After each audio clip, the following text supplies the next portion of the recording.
The crystal chandeliers of the Plaza Hotel threw fractured light across marble floors.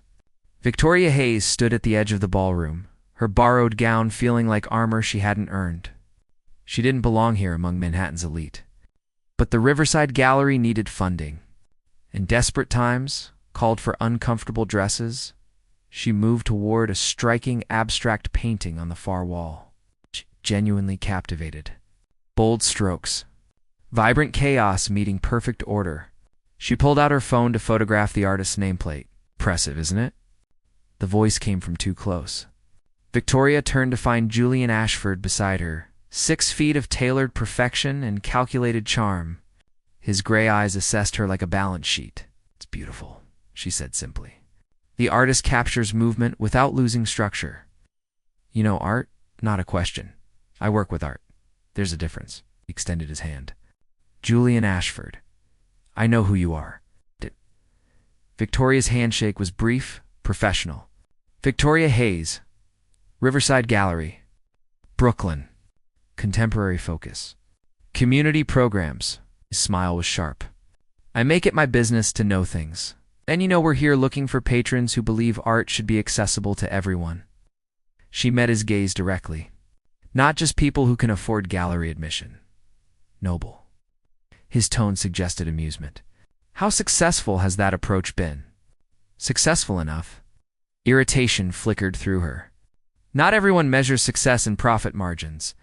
What do you measure it in? Impact. The look on a teenager's face when they see artwork that makes them feel understood for the first time. Her voice carried heat.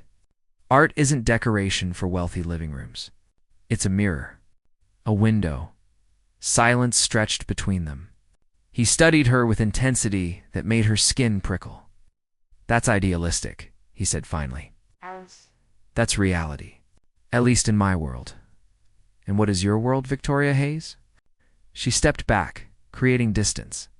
Nothing that would interest someone like you. Have dinner with me. Command, not request. Victoria laughed, genuine surprise. I don't think so.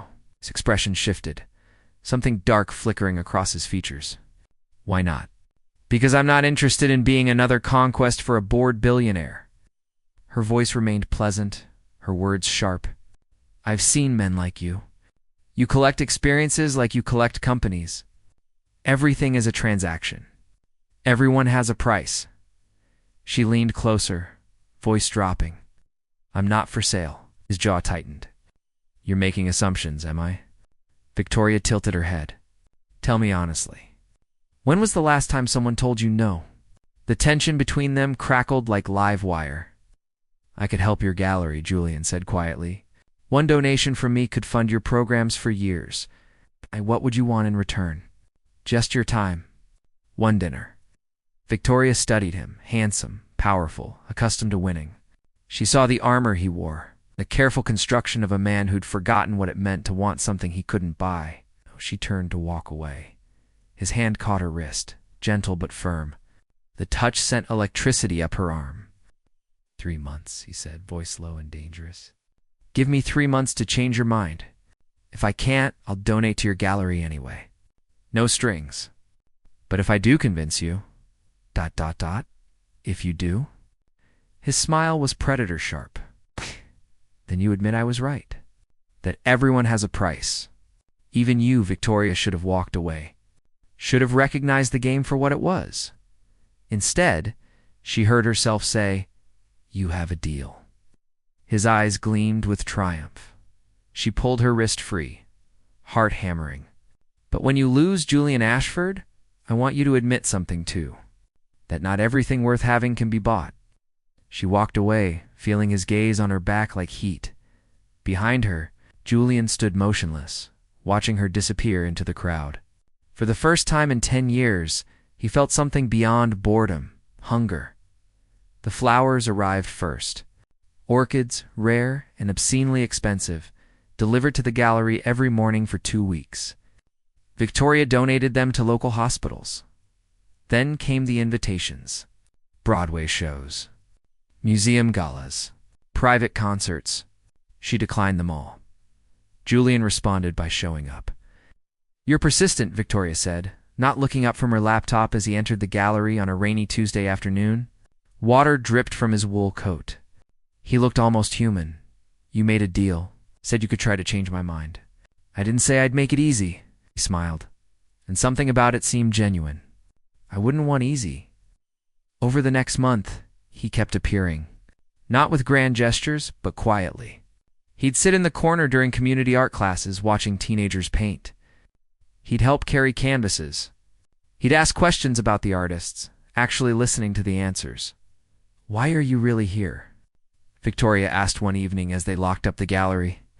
"Street lights cast orange pools on wet pavement. 'Cause you're here." That's not an answer. Julian stopped walking.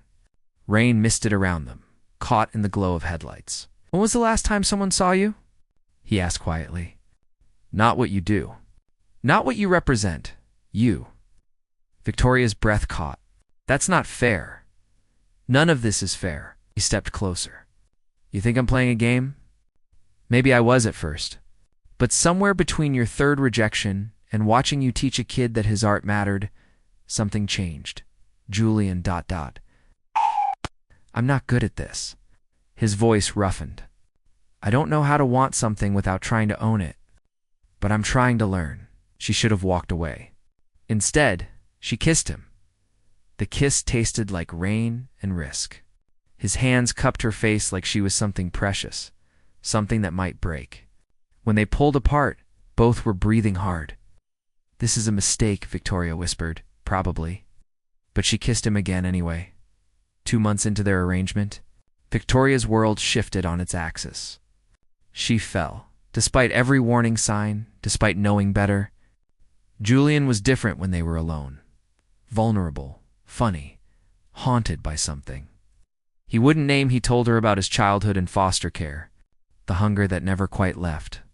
The way he'd built his empire, because money meant safety, meant control. She told him about her mother's death, the art that saved her, the fear that she'd never be enough, do enough, matter enough. They fit together like broken pieces. Edges sharp, but somehow aligned, until the night she met his business partner. Marcus Chen was smooth. Charming, everything Julian wasn't. He cornered Victoria at a charity dinner. Julian momentarily pulled away by investors. "You should know what you're getting into," Marcus said, voice low. "Julian doesn't do relationships. He does acquisitions. I can take care of myself." "Can you?" Marcus's smile was cruel. "Ask him about Sophia. Ask him what happened to the last woman who thought she was special." Ice slid down Victoria's spine. "Who's Sophia?" "His ex-fiancée. He destroyed her family's company when she tried to leave him. Crushed them financially. She lost everything." Marcus leaned closer. "Julian doesn't let go of his possessions. Victoria, and that's all you are. Another thing to own." Victoria's hands trembled. "You're lying. Ask him." She did. Later that night in his penthouse. Rain lashed against floor-to-ceiling windows. "Who's Sophia?" Victoria's voice was steady, but her heart raced. Julian froze, whiskey glass, halfway to his lips. "Where did you hear that name? Is it true? Did you destroy her family's company?" "Victoria? Did you?" Silence. Long and damning. Yes. The word landed like a gunshot. "She was going to expose business practices that would have ruined me," Julian said quietly. "I had to protect what I'd built. You had to."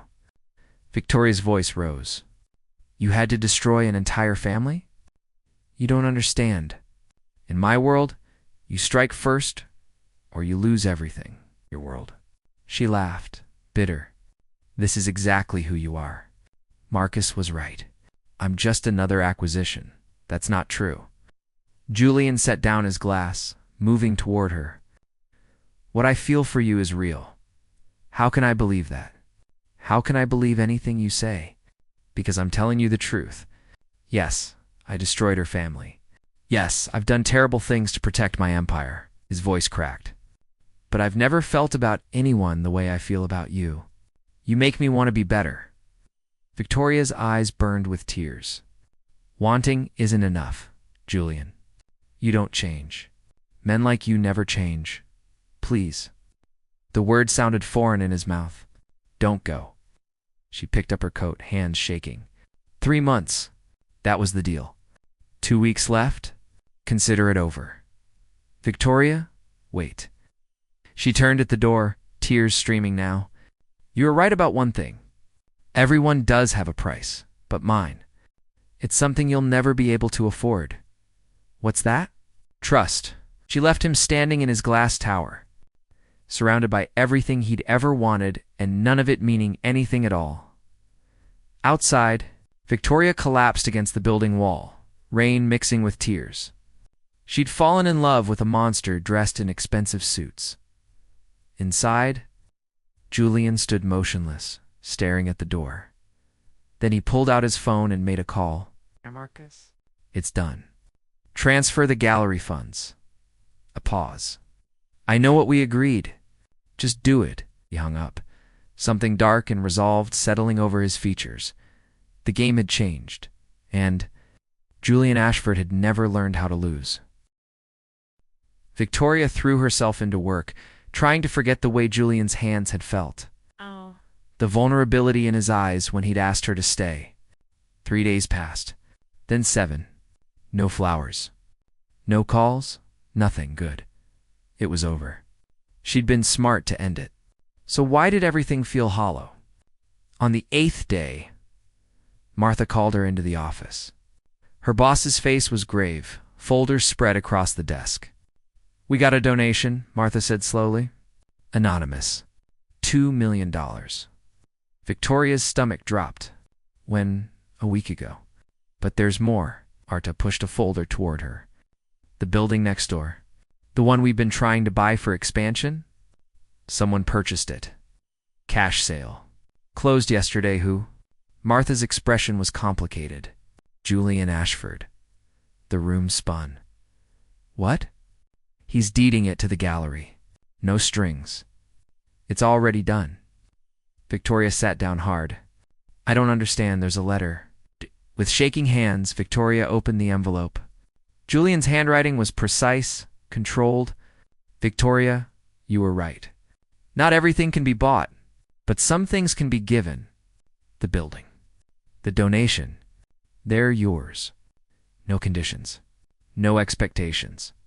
I'm leaving New York for London. A branch expansion I've been postponing. I won't contact you again. You asked what my price was. I thought it was winning, proving I could have anything I wanted. But somewhere in the past 3 months, my price became something different. It became your smile, your laugh. The way you see beauty where others see only value. I can't give you trust. I've broken too much, hurt too many people. But I can give you this, a space for your art, for your kids, for the mirror in the window you talked about. Maybe that's enough. Julian Victoria's hands trembled. Tears blurred the words. There's something else, Martha said quietly. Marcus Chen called this morning. He wanted to make sure we received the funds. Victoria looked up sharply. Marcus called. He said he'd worked with Julian on the donation, that Julian had been planning it for weeks. The pieces began clicking into place. The conversation with Marcus, his warnings, Julian's confession. No, Victoria whispered. No, that's not right. She was out the door before Martha could respond, running through Brooklyn streets, hailing a cab to Julian's building. She had to know. Had to understand. The penthouse was dark when she arrived, using the key he'd given her weeks ago. Rain streaked the windows, the city a blur of lights below. But Julian wasn't alone. He stood by the window, phone pressed to his ear, and his voice carried through the space. The gallery transfer is complete. Building deed filed this morning. Pause. No, Marcus. I told you. This wasn't about the bet. Not anymore. Victoria's blood turned to ice. Bet. I know what we agreed, Julian continued, frustration in his tone. Seduce the gallery curator. Get access to their donor lists, their expansion plans. Use it for the real estate deal. I remember the world tilted, but things changed. I changed. The donation is real. The building is real. Let it go. Nothing changed, Julian. Marcus's voice came through the speaker now, sharp and clear. You're doing exactly what we planned. Buying your way into her life, gaining access to property we needed. The only difference is you caught feelings. Doesn't change the game. It changes everything. Does she know? Did you tell her the bet was my idea? That I approached you at that gala, told you about the gallery's expansion plans, about the building we wanted? No. Good. Keep it that way. You've played your part perfectly. The devastated billionaire, leaving town, making grand gestures. She never suspect the building we gave her is sitting on a property line we needed for the development deal. Victoria's knees buckled. She caught herself on the wall, and the sound made Julian spin around. His face went white. Victoria, she couldn't breathe, couldn't think. How long? Her voice came out broken. How long was this planned? It's not what you think. How long? She screamed it now. Julian's jaw clenched. From the beginning. Marcus approached me at the gala. He knew about your gallery's expansion plans. Knew about the building. We needed access to the property for a development deal. So you what? Seduced me? Made me fall in love with you? It started that way. He moved toward her, and she backed away. But it changed, Victoria. Everything I said was real. Real. She laughed, and the sound was jagged. The flowers? The art classes? The vulnerability? Tears streamed down her face. The night you told me about your childhood. Was that real, or just another part of the con? All of it was real. The feelings were real. Liar. The word was venom. You're a liar. Everything Marcus warned me about, everything I was afraid of, it was all true. Listen to me. Yes, it started as a plan. Yes, I manipulated you. But somewhere along the way, I fell in love with you. Actually in love. For the first time in my life, I wanted something more than I wanted to win. Then why didn't you tell me? Because I was terrified you'd look at me exactly the way you're looking at me right now. Victoria wrapped her arms around herself, shaking. The donation. The building. Was any of it real? Yes. All of it. I canceled the development deal. Told Marcus we were done. The building is yours, free and clear. I don't believe you. Victoria, please. No. She held up a hand. You don't get to please me. You used me. You played me like everyone else in your life. Like Sophia. This is nothing like Sophia, isn't it? Her voice rose. You saw something you wanted. You took it. You destroyed everything in your path to get it. The only difference is, this time, you're pretending it's love. It is love. Julian's composure finally cracked. I love you. I know I don't deserve you. I know I've done terrible things. But what I feel for you is the first honest thing I've felt in 20 years. How can I believe anything you say? How can I trust a single word? Because I'm giving you the truth now. All of it. Yes, I'm a monster. Yes, I've destroyed lives to build my empire. Yes, I played you at first, stepped closer, and she didn't move away. But you changed me. You made me want to be someone worth loving. Victoria's tears fell harder. You can't just want something and have it, Julian. You can't manipulate and scheme and then claim love makes it okay. I know. Do you? Because from where I'm standing, you're still playing the game. Grand gestures. Dramatic confessions. All designed to get what you want. What do you want me to do? His voice broke. Tell me how to fix this. Victoria looked at him, this beautiful, broken, dangerous man. The man she'd fallen in love with, despite every warning. Despite her own better judgment. Leave, she whispered. Leave and never contact me again. Sign over the building. Cancel the donation. Disappear from my life. Victoria. That's my price, Julian.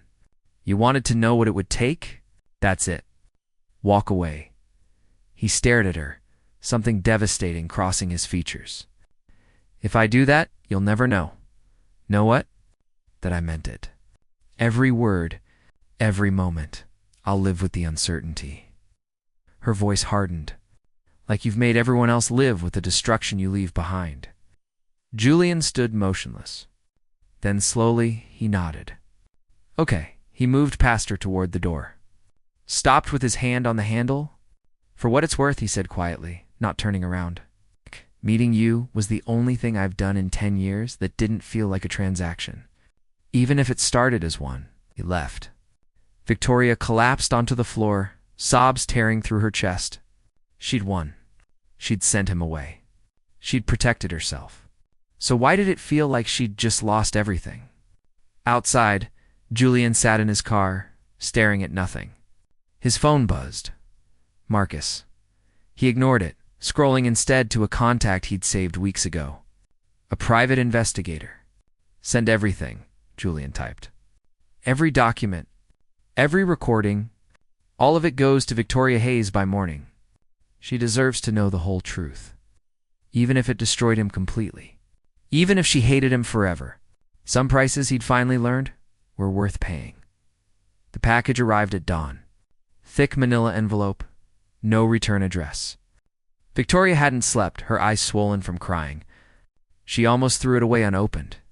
Then she saw her name in Julian's handwriting. Inside were documents, recordings, a USB drive, and a note, the truth you deserved from the beginning. Her hands shook as she plugged in the drive. A video file opened. Security footage from the Plaza Hotel, dated 3 months ago. The gala she watched herself enter the ballroom. Watched Julian talking with someone in the corner. Marcus. The audio was clear. The gallery curator will be here tonight, Marcus said. Victoria Hayes. Word is they're trying to buy the building next door. The one we need for the Hudson development. So, Julian's voice was bored. So seduce her. Get close. Access to their plans means we can time our purchase perfectly. Maybe even acquire both properties. You want me to manipulate some girl for a real estate deal? I want you to do what you do best. Play the game. Win. On screen, Julian's expression was calculating. Cold. What's in it for me? 20% of the development profits, $30 million minimum. Victoria watched Julian consider. Watched him scan the room. Watched his eyes land on her. Fine, but if I'm doing this, we do it my way. The video cut out. Victoria's stomach churned. But there was more. Another video dated 2 weeks later. Julian's office. I'm out, Julian said, throwing papers onto a desk. Marcus looked up, surprised. What? The gallery deal? I'm done. You're kidding. We're nowhere near closing on that property. Find another way. Julian's voice was tight. I'm not doing this anymore. Why? What happened? Nothing happened. I just don't want to do it. Marcus laughed. You caught feelings? Oh, this is rich. The great Julian Ashford, taken down by a broke art curator. Shut up, Marcus. No, this is perfect. You realize how this makes you look? Weak, soft, all because some girl showed you basic human decency? I said, I'm out. You're in until I say you're out. We had a deal. Julian's jaw clenched. Then consider the deal broken. I'll buy you out of the Hudson development. Name your price. I don't want money. I want to watch you finish what you started. I want to watch you prove you're still the ruthless bastard who built an empire. Why? Because if you can go soft, Julian, so can I, and I can't afford that. Finish the job. Seduce her. Get the information. Close the deal. Then you can play house with your little artist if you want. No? Then I'll tell her myself. Every detail of our arrangement. How you targeted her? How you laughed about her naive idealism? How you called her a mark? Victoria's breath stopped. On screen, Julian went very still. You wouldn't. Try me. If you tell her, I'll bury you. I'll destroy every business deal you have, every connection, every relationship. You'll be done in this city, Marcus smiled. Worth it. Just to watch you lose something you actually care about. The video ended. Victoria sat in stunned silence. There was more. Bank records showing Julian had bought Marcus out of the Hudson deal weeks ago. Emails to lawyers, canceling development plans. A contract, voiding their agreement, and recordings. So many recordings. Julian talking to his assistant. I need everything we have on Marcus Chen. Every shady deal. Every corner he's cut. I want ammunition. Julian on the phone. I don't care what it costs. Buy him out. Get him away from this project, away from Victoria. Julian, late at night, voice raw. I can't do this anymore. I can't pretend I don't care when caring is the only thing that feels real. Victoria's hands covered her mouth. Tears streamed down her face. The last file was a video recorded just hours ago. Julian sat alone in his penthouse, the city dark behind him. He looked devastated. Victoria. He stared directly into the camera. By the time you see this, I'll be gone. Not to London. That was a lie. I'm leaving the country. Somewhere Marcus can't find me to use against you. He ran a hand through his hair, and she'd never seen him look so broken. Everything in this envelope is the truth. The ugly beginning. The moment it changed. The choices I made after. I know it doesn't fix anything. I know I don't deserve forgiveness. His voice cracked. But I needed you to know that it was real. That you weren't crazy to trust me, even though you shouldn't have. He looked down, then back up. Marcus will try to destroy your gallery. He's vindictive, and he knows hurting you is the only way to hurt me now. I've set up a legal fund. Lawyers on retainer. Protection you won't even know is there. He won't touch you. Bitter laugh. I'm still trying to control things. Still trying to fix everything with money and power? I don't know how to do it any other way. Silence stretched. His eyes were red. You asked me once what my world was. I told you nothing that would interest you. That was true. My world is empty. Transactions and acquisitions and winning games that don't matter. He leaned forward, voice dropping to barely a whisper. But for 3 months, I got to visit yours. I got to see art that meant something. Kids who mattered more than profit. A woman who refused to let me reduce her to a transaction. That world was beautiful, Victoria, and I ruined it. Tears tracked down his face now. I know that doesn't mean anything. I know love doesn't fix manipulation or lies, or the person I was when we met. But I need to say it one more time, even if you never believe me. He stood, walked to the window. I'm leaving because Marcus was right about one thing. I'm weak when it comes to you. I'll always want to protect you, fix things, control the outcome, and you deserve better than that. You deserve someone who can love you without needing to own you. He turned back to the camera. I've transferred all my gallery shares, all the property, all of it to an irrevocable trust in your name. You can't refuse it because it's already done. Use it, change lives. Be the window and the mirror you talked about. His hand reached toward the camera, hesitated. Goodbye, Victoria. Thank you for showing me what it feels like to be human. The screen went black. Victoria sat frozen, the morning sun streaming through windows. The envelope scattered around her. Her phone rang. Martha. Turn on the news, her boss said, voice shaking. Now Victoria grabbed the remote. Every channel showed the same thing. Breaking news. Tech billionaire Julian Ashford has shocked the business world by announcing his immediate resignation as CEO of Ashford Innovations. In a stunning move, he's liquidating 70% of his assets. With funds being directed to various charitable foundations and community programs, the anchor continued. Sources say Ashford is leaving the country, destination unknown. This comes amid rumors of a federal investigation into his business partner, Marcus Chen. For fraud and illegal real estate practices, Victoria's phone exploded with notifications, texts, calls, news alerts, but she only saw one message. From an unknown number. He did it for you. He's giving up everything because he finally learned to let go. Don't let him disappear thinking you hated him. He's at the airport. Private terminal. 40 minutes. Marcus. Victoria stared at the message. Marcus, the man who'd tried to destroy them both. Why would he tell her? Another text. I was wrong. About him. About what he'd sacrifice. Nobody does what he just did unless it's real. Gochi was running before she made the conscious decision. Grabbing her coat, racing downstairs, hailing a cab. The city blurred past. Traffic crawled. She wanted to scream. "Please," she begged the driver. "Please hurry. 20 minutes." She had 20 minutes to say what? To stop him? To tell him she understood? That she forgave him? That she was angry and hurt and terrified and in love all at once? She didn't know.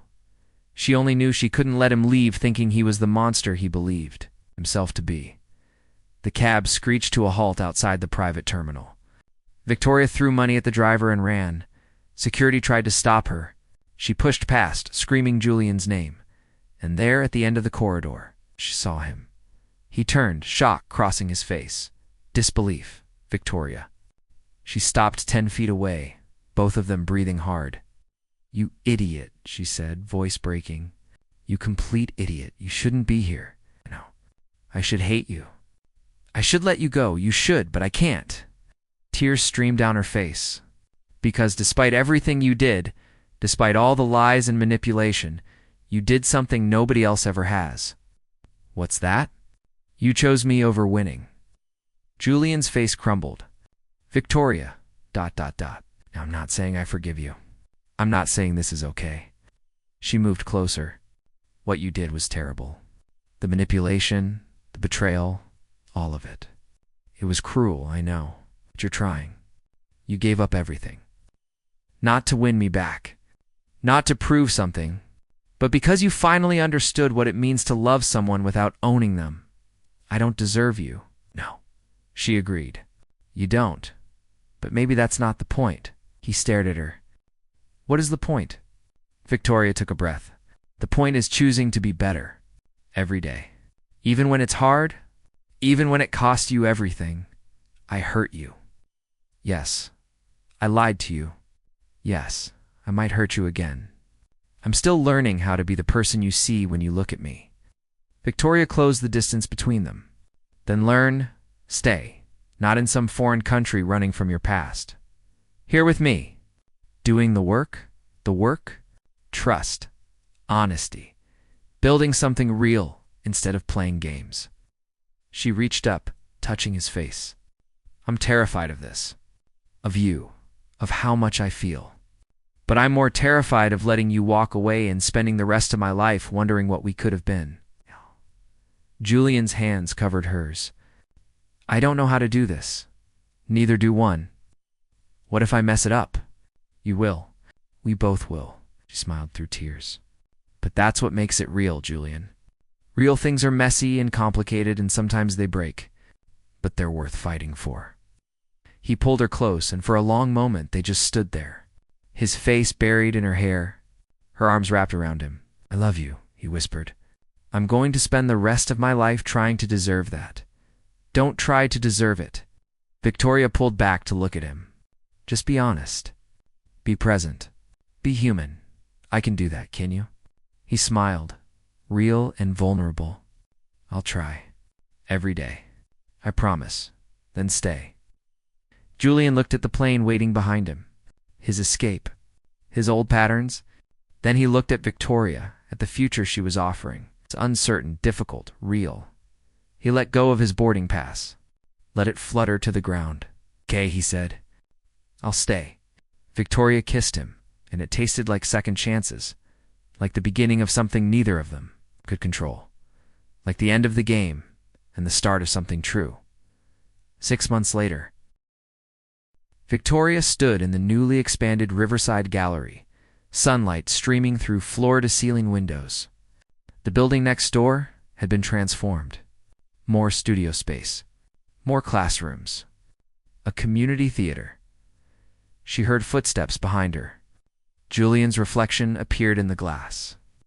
You're early, she said, without turning around. Couldn't sleep. He moved beside her, hands in his pockets. Big day. Today was the grand reopening. Press, donors, community members, the culmination of months of hard work. It was also something else. Victoria turned to face him. You don't have to be here. I know the press makes you uncomfortable now. After leaving Ashford Innovations, Julian had largely disappeared from public life. He worked as a consultant, helped fund projects quietly, lived simply, or as simply as a former billionaire could. I want to be here, he said. If you want me here, 6 months. They'd spent 6 months learning each other. The real versions, without games or manipulation. It had been messy. There were arguments, setbacks, days when Victoria couldn't look at him without remembering the betrayal. Days when Julian retreated into old patterns of control, but they'd pushed through. Together, therapy had helped. Julian was working through decades of trauma, learning to trust, to be vulnerable without weaponizing it. Victoria was learning to set boundaries, to demand honesty even when it hurt. It wasn't perfect, but it was real. "I always want you here," she said softly. He smiled, but something was off. Tension in his shoulders, distance in his eyes. "What's wrong?" "Marcus contacted me yesterday." Victoria's stomach tightened. After the federal investigation, Marcus had disappeared. Rumors placed him in Europe. They hadn't heard from him in months. What did he want? He's broke. The investigation froze his assets. He's facing criminal charges. Julian's jaw clenched. He asked me for help. Help. Money, a job, anything. He looked at her. He apologized. Said he was wrong about everything. That watching us made him realize what he'd become. Victoria studied his face. "Do you believe him?" "I don't know. Part of me thinks it's another game. Part of me remembers we were friends once, before we became what we became." "What are you going to do?" Julian was quiet for a long moment. "I don't know. The old me would either destroy him completely or buy his loyalty. The new me doesn't know how to navigate this." Victoria took his hand. "What does your gut say?" "My gut says everyone deserves a chance to be better. But my head says some people never change. You've changed. Because I had you. Because I had a reason." His eyes met hers. "Marcus doesn't have that. Then maybe that's where you start. Not by giving him money or a job, but by being honest with him about what change actually requires. The work, the sacrifice, the daily choice to be different." Julian squeezed her hand. "When did you get so wise?" "When I fell in love with a broken billionaire who taught me that people are more complicated than their worst choices." He kissed her forehead. "I need to tell you something." Victoria's heart clenched. "Okay, I've been offered a position. Head of ethical tech development at a startup. It's everything I said I wanted. Good work, meaningful impact. A chance to use my skills for something that matters. It's amazing." But she heard the hesitation. "What's the catch?" "It's in San Francisco." The words hung between them. "Oh." I told them no, immediately, without even thinking about it. "Because you're here. Your gallery is here. Your life is here." Victoria pulled back to look at him fully. "You told them no." "Of course I did, without talking to me first." His expression faltered. I thought you'd want me to stay." "I do want you to stay, Julian. But not if it means you're sacrificing your future. Not if it means you're making decisions about your life without including me in them." "That's why I said no." "No." Victoria's voice was firm. "Including me means talking to me before deciding. It means trusting me enough to work through difficult choices together, not just making the choice you think I want you to make." Julian looked stricken. "I'm trying to be better. I thought this was better. Better isn't making decisions for me, even if they're selfless ones. Better is being a partner, equals making hard choices together." He was silent, processing. Then slowly, "You're right. I'm still trying to control things, just in a different way. Yes. Old patterns." He sat down on a paint-splattered bench, head in his hands. "I'm terrified, Victoria, of losing you, of messing this up, of becoming the person I was." She sat beside him. "You want to know what terrifies me?" "What?" "That you'll spend so much energy not becoming who you were, you'll forget to figure out who you actually want to be." "Oh." Julian looked at her. Really looked. "Who do I want to be?" "I don't know. But I think it's time you figured that out. Not for me. Not to prove something. For yourself. And if the answer is San Francisco? Victoria's chest tightened, but she forced herself to say it. Then we figure it out. Long distance. Me visiting. You coming back. Or maybe, she took a breath. Maybe me coming with you? You'd leave the gallery? I'd leave for the right reason. For a partnership. For a future we build together. She touched his face. But you have to want it for yourself first, Julian. Not as another sacrifice to prove you've changed. He leaned into her touch. I don't know what I want. Then take time to figure it out. Call them back. Ask for time to think. Talk to me. Really talk about what you want your life to look like. What if what I want is impossible? What if it's not? They sat in silence, holding each other, as morning light filled the space around them. Later that day, the reopening was a triumph. Hundreds came. Kids painted murals. Local artists displayed work. The community theater hosted its first performance. Victoria stood in the crowd, watching it all come together. Martha hugged her. Board members congratulated her. It was everything she'd worked for, but her eyes kept finding Julian. He stood to the side, talking with a teenager about a painting. Patient, present, genuine. This was the man she'd fallen in love with. Not the billionaire, not the CEO. This version.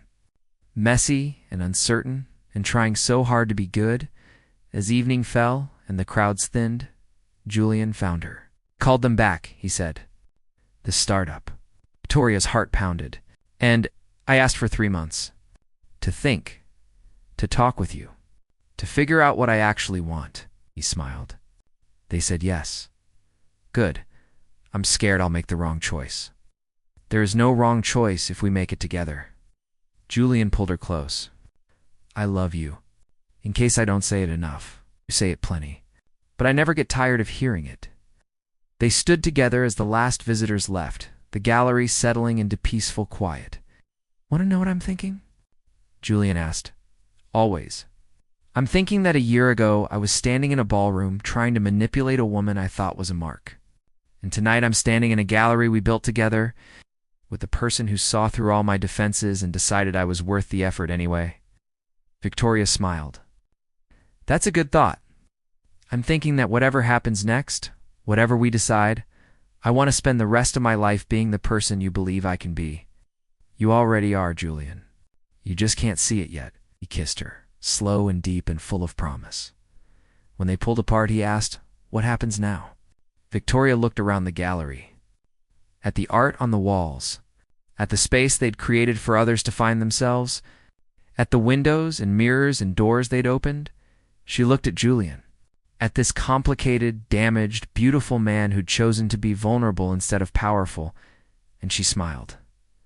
Now, we figure it out, together. One honest choice at a time. I can live with that. Good. She took his hand. Because you're stuck with me. Even when it's hard. Even when we mess up. Even when the ending isn't clear. Julian's eyes were bright, especially then. They walked out together into the Brooklyn night. No guarantees. No perfect answers. Just two people choosing each other. Choosing honesty. Choosing the messy, uncertain, beautiful work of building something real behind them. The gallery glowed with light. Ahead of them, the future stretched open and unknown, and for the first time in both their lives, the unknown didn't feel like something to control or fear. It felt like possibility, like hope, like home. The end.